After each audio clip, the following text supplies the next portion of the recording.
Władysław Szpilman, más conocido por todos como El pianista gracias a la película de Roman Polanski, fue un ejemplo vivo de tenacidad y uno de los hombres que puso más luz sobre las barbaridades perpetradas por los soldados alemanes en el gueto de Varsovia, una serie de barrios que los germanos rodearon con un muro y en los que, posteriormente, obligaron a vivir recluidos a los judíos polacos de la urbe.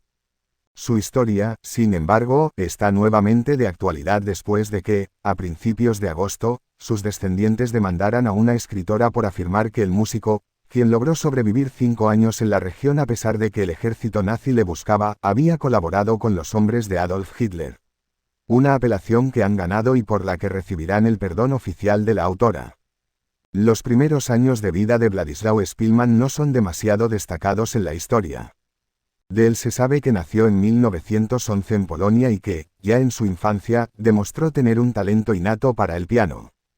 A la par que fue creciendo su interés por este instrumento, comenzó también a tomar clases para perfeccionar su técnica. Durante su adolescencia se trasladó a Berlín, donde estudió en la Academia de Artes. Por entonces los nazis no habían subido todavía al poder de Alemania, algo que sí consiguieron en el año 1933. Sin embargo, para entonces ya había regresado a su Varsovia natal, donde comenzó a trabajar en la radio polaca como intérprete de música en directo. Su carrera musical iba entonces dirigida hacia el estrellato, pero todo cambió el 1 de septiembre de 1939 cuando Adolf Hitler atacó Polonia.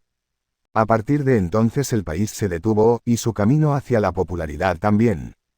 En los días siguientes, mientras el país organizaba su resistencia ante el ejército germano, Szpilman siguió tocando y tocando para los oyentes de la cadena. Lo hizo entre las continuas bombas enviadas por los aviones y los proyectiles de artillería germana. La razón. Lo consideró como una forma de mantener la normalidad y de levantar el ánimo a los soldados polacos que luchaban contra un ejército mucho más potente, mejor entrenado y con nuevas tácticas militares como la guerra relámpago. Toqué ante un micrófono por última vez el 23 de septiembre. Ni siquiera sé cómo llegué a la emisora aquel día. Corría de la entrada de un edificio a la de otro, me ocultaba y volvía a salir corriendo a la calle cuando creía que ya no oía silbar las bombas cerca de mí. En ese, mi último día en la radio, estaba dando un recital de Chopin. Fue la última emisión de música en directo desde Varsovia. Mientras toqué, todo el tiempo estuvieron explotando bombas cerca de la emisora y se incendiaron edificios muy próximos a nosotros, explica el propio Władysław Szpilman en su biografía, El pianista del gueto de Varsovia. 4 días después se rindió Varsovia, momento en el que empezó el terror alemán. Todo comenzó con pequeños ataques raciales perpetrados por personas anónimas. Sin embargo, poco tiempo después los germanos cargaron de forma sistemática contra los judíos polacos, unos 3 millones. Así quedó claro cuando, en las Navidades de 1939, se obligó a los miembros de esta religión a portar un brazalete blanco con la estrella de David en el brazo para avisar a todos de su condición. También se les denigró obligándoles a hacer una reverencia a cualquier germano que viesen en la calle y, finalmente, se les impidió tener más de una cantidad determinada de dinero líquido, y eso, antes de que sus posesiones quedasen al cargo de los nazis. No obstante, la mayor barbaridad alemana se sucedió en 1940.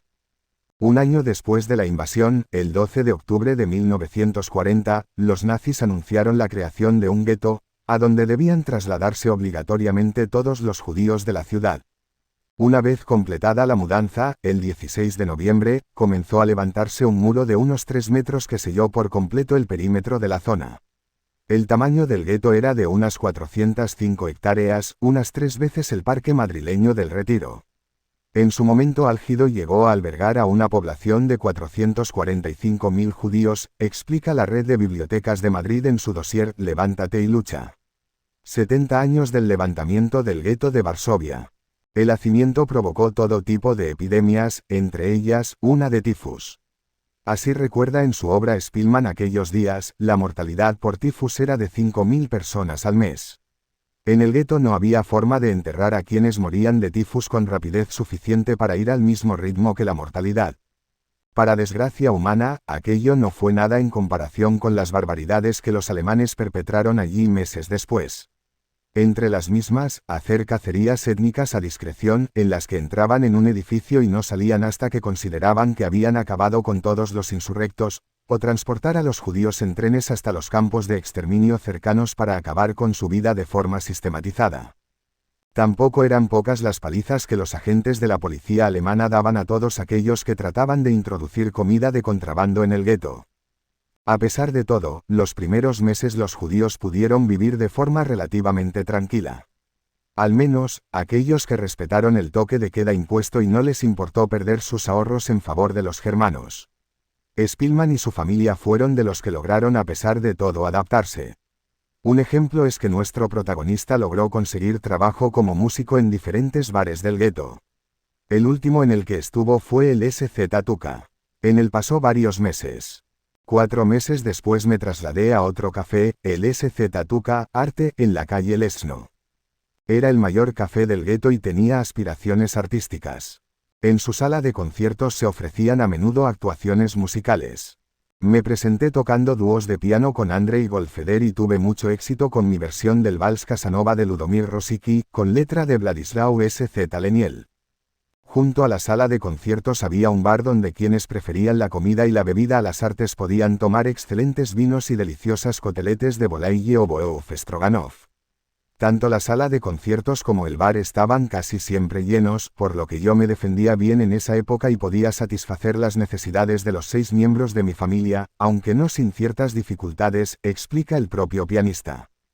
Por si vivir en aquella cárcel conformada a base de edificios no fuese ya duro de por sí, el 16 de agosto de 1942 Spielmann y su familia fueron llevados hasta el Umschlagplatz, una vieja estación en la que los nazis cargaban a los prisioneros como si fueran ganado para trasladarles hacia diferentes campos de exterminio como parte del programa destinado a eliminar la excesiva población del gueto.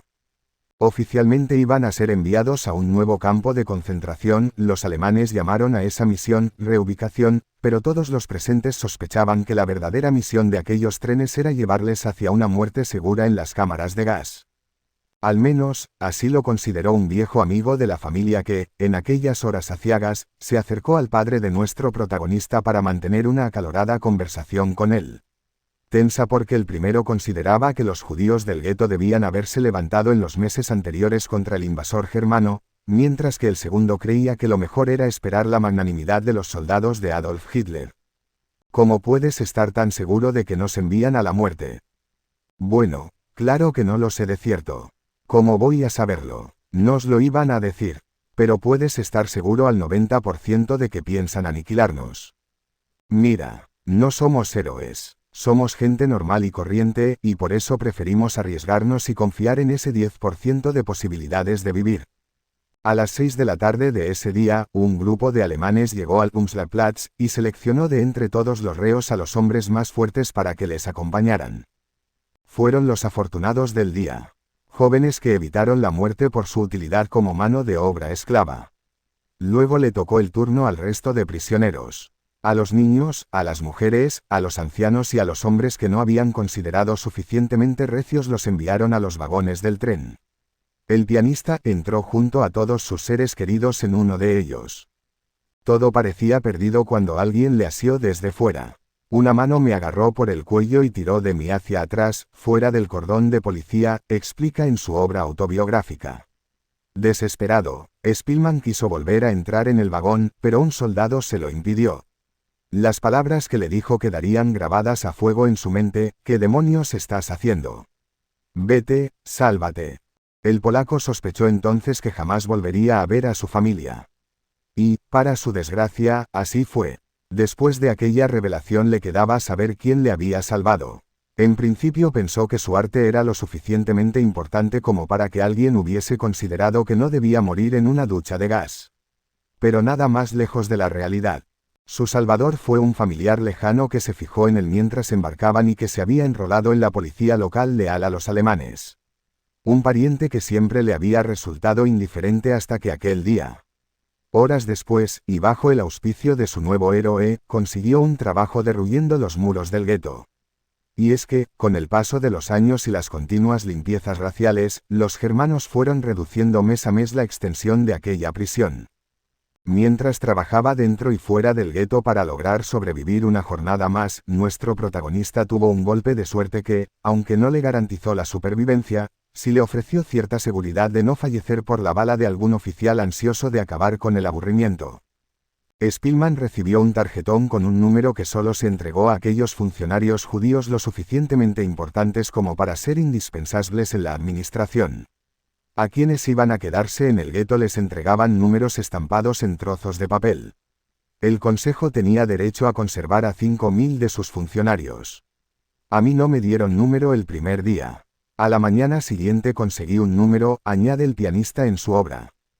Con todo, el número no libró a los judíos que se quedaban de los malos tratos a los que eran sometidos por parte de los oficiales nazis. Un comportamiento que, aunque era habitual entre los guardias, fue aumentando entre algunos soldados. Uno de los más salvajes era un soldado al que los presos llamaban Cisas. Para él era un placer casi erótico maltratar a la gente de un modo peculiar, ordenaba al infractor que se inclinara, se colocaba la cabeza del hombre entre los muslos, apretaba con todas sus fuerzas y le destrozaba el trasero con un látigo, pálido de ira y repitiendo entre dientes, cis, zas. Cis, zas. Nunca soltaba a su víctima hasta dejarla desfallecida por el dolor completa. Con el paso de las semanas la tensión fue en aumento. Y ya no solo para el pianista, sino para todo el gueto de Varsovia. Tal fue la barbarie perpetrada por los nazis y la ingente cantidad de muertes que muchos de los habitantes establecieron que era mejor prepararse para resistir una nueva limpieza étnica que esperar a ser asesinados en plena calle por las tropas de Adolf Hitler. Así fue como se empezaron a organizar grupos de resistencia clandestinos y se fortificaron algunos de los edificios interiores para resistir un posible asedio germano. Por su parte, los nazis reaccionaron tratando de tranquilizar por todos los medios a los judíos. En un intento de calmar la situación, los militares empezaron a relajar la violencia. Además, los soldados permitieron a algunos prisioneros como los que se encontraban en el grupo de Spillman, comprar comida en el exterior y llevarla hasta el hambriento gueto, donde apenas había alimentos. Esta medida fue aprovechada por nuestro protagonista para hacer sus pinitos en la resistencia. La benevolencia de los alemanes los llevó incluso a permitir que un delegado de nuestro grupo se moviera libremente por la ciudad todos los días para hacer esas compras en nuestro nombre. Elegimos a un valiente joven conocido como Majorek. Los alemanes ignoraban que Majorek, siguiendo instrucciones nuestras, iba a convertirse en enlace entre el movimiento clandestino de resistencia dentro del gueto y una organización similar polaca que actuaba fuera completa.